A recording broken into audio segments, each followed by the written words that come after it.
इन दिनों भारतीय क्रिकेट तीन विचारधाराओं में, अलग अलग विचारधाराओं में बटा हुआ है। कई सवाल खड़े हो गए हैं। पहला सवाल तो यही है कि क्या स्प्लिट कप्तानी रखी जाए, क्या स्प्लिट कोचिंग रखी जाए। ये कुछ ऐसे सवाल हैं जिस पर अभी कुछ भी फैसला करना बहुत मुश्किल है। लेकिन जो सोर्सेज के हवाले से खबरें आई हैं, हार्दिक पांड्या से संपर्क किया गया है। एपेक्स काउंसिल जो है बीसीसीआई की, उसकी मीटिंग में हालांकि उसमें कई बड़े फैसले भी लिए गए, लेकिन सबसे बड़े फैसले स्प्लिट कप्तानी और स्प्लिट कोचिंग को लेकर थे, और जिसमें हार्दिक पांड्या ने यही कहा है कि अभी उन्हें थोड़ा सोचने के लिए समय दीजिए। लेकिन यह भी हमें पता चला है कि व्हाइट बॉल क्रिकेट और रेड बॉल क्रिकेट, ये दो भागों में नहीं बांटा गया है स्प्लिट कप्तानी को और स्प्लिट कोचिंग को, बल्कि T20 वर्सेस टेस्ट और वनडे, यानी टेस्ट और वनडे का एक ही कोच रहेगा, राहुल द्रविड़, और जो कप्तानी है, कोचिंग भी अगर ढूंढी जाएगी, कोई दूसरा कोच अगर ढूंढा जाएगा तो वो भी जो है व्हाइट बॉल क्रिकेट के लिए नहीं बल्कि T20 क्रिकेट के लिए ढूंढा जाएगा। और इसी तरीके से हार्दिक पांड्या को T20 की कप्तानी की पेशकश की गई है, लेकिन वनडे की कप्तानी जो है और टेस्ट मैच की कप्तानी रोहित शर्मा ही संभालेंगे। हालांकि अप्रैल में वो 37 साल के हो रहे हैं, लेकिन अभी क्योंकि त्वरित सवाल यही है कि T20 के लिए लॉन्ग टर्म यानी दूरगामी योजना बनाए जाने की जरूरत है,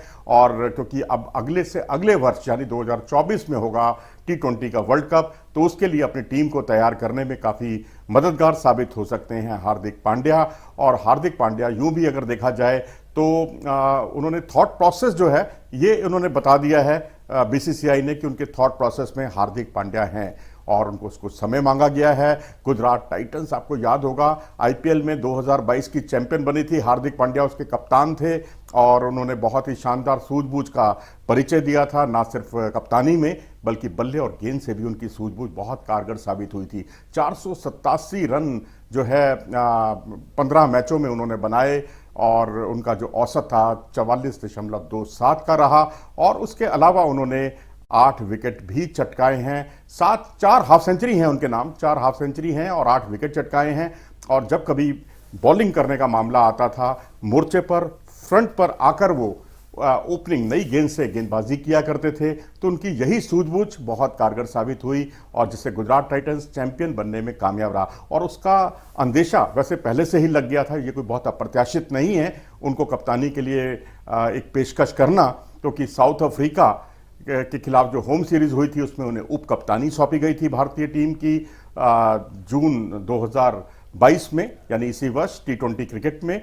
और उसके अलावा आयरलैंड के दौरे पर वो फुल फ्लैश कप्तान थे, जिसमें भारतीय टीम 2-0 से विजयी रही थी। वेस्ट इंडीज के खिलाफ उन्हें उप कप्तानी सौंपी गई थी।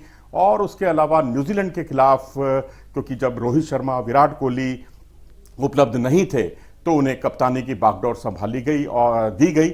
और मजेदार बात यह है कि ऋषभ पंत उप कप्तान थे उस मुकाबले में, यानी 1-0 से न्यूजीलैंड के खिलाफ सीरीज जीतने में भारत कामयाब रहा था। इस साल 27 मैचों में 25 पारियों में उन्होंने 607 रन बनाए हैं, यानी उनका करंट फॉर्म भी अच्छा है। 33.72 का उनका औसत है, 3 हाफ सेंचुरी उनके नाम है, और इस साल 20 विकेट भी हैं उनके नाम T20 क्रिकेट में। तो ये अपने आप में दर्शाता है कि ये खिलाड़ी एक मुकम्मल खिलाड़ी है, कंप्लीट खिलाड़ी है। और 30 वनडे मुकाबले इस साल खेले हैं इन्होंने, यानी अब शॉर्टर फॉर्मेट की अगर बात हो रही है, व्हाइट बॉल क्रिकेट की बात हो रही है, तो वनडे को हम नज़रअंदाज नहीं कर सकते। हालांकि कप्तानी को लेकर थोड़ा सा अभी चयन करता इस बारे में बात करेंगे, लेकिन अभी तक की राय यही बनी है कि वनडे में और टेस्ट में कप्तानी जो है वो रोहित शर्मा ही करेंगे, राहुल द्रविड़ ही उनकी कमान संभालेंगे बतौर कोच। और 30 ओडीआई जो इस साल हुए हैं उसमें भी उनका प्रदर्शन ठीक ठाक रहा है। 71 की उनकी जो है सर्वाधिक स्कोर था उनका एक पारी में। और इसके अलावा अगर हम देखें तो T20 हो, वनडे हो, दोनों में उनका प्रदर्शन बहुत शानदार रहा है। T20 में उनकी सूझबूझ बहुत कारगर साबित हुई है, इसीलिए उनसे संपर्क किया गया है। तो इस तरह से भारतीय क्रिकेट इस समय जो चर्चा का विषय बना है, राहुल द्रविड़, रोहित शर्मा और हार्दिक पांड्या को क्या नई भूमिका दी जाए। हालांकि भूमिकाएं रोहित शर्मा और जो टीम के कोच हैं राहुल द्रविड़, उनके पास पहले से ही थी, लेकिन इसमें हार्दिक पांड्या की भूमिका जो है उसको तलाशा जा रहा है। और मुझे नहीं लगता कि इसमें कोई हर्ष है या हार्दिक पांड्या इसके लिए कोई मना करेंगे, लेकिन वो टीम के लिए एक विकल्प ज़रूर मुहैया कराएंगे, क्योंकि उनकी सूझबूझ T20 क्रिकेट में बहुत कारगर साबित हुई है।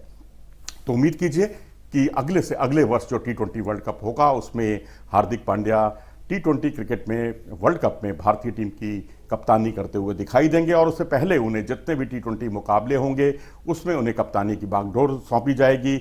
और इसके अलावा जो एपेक्स काउंसिल की मीटिंग में 3 जो विदेशी टीमें जो भारत आ रही हैं उनके कार्यक्रम पर भी चर्चा हुई। न्यूजीलैंड की टीम जो है 3 वनडे और 3 T20 मुकाबले खेलने के लिए भारत आ रही है, और उसके अलावा श्रीलंका की टीम से मुकाबले होंगे टेस्ट और T20, और उसके बाद साउथ अफ्रीका से जो है 5 T20 मुकाबले होंगे, और उनके वेन्यूज़ भी डिसाइड कर लिए गए हैं। आप क्या सोचते हैं BCCI की एपेक्स काउंसिल की सोच के बारे में? अपनी राय हमें कमेंट सेक्शन में ज़रूर दें। अगर आपको ये वीडियो पसंद आया हो तो इसे लाइक करें और हमारे चैनल को सब्सक्राइब भी करें। नमस्कार।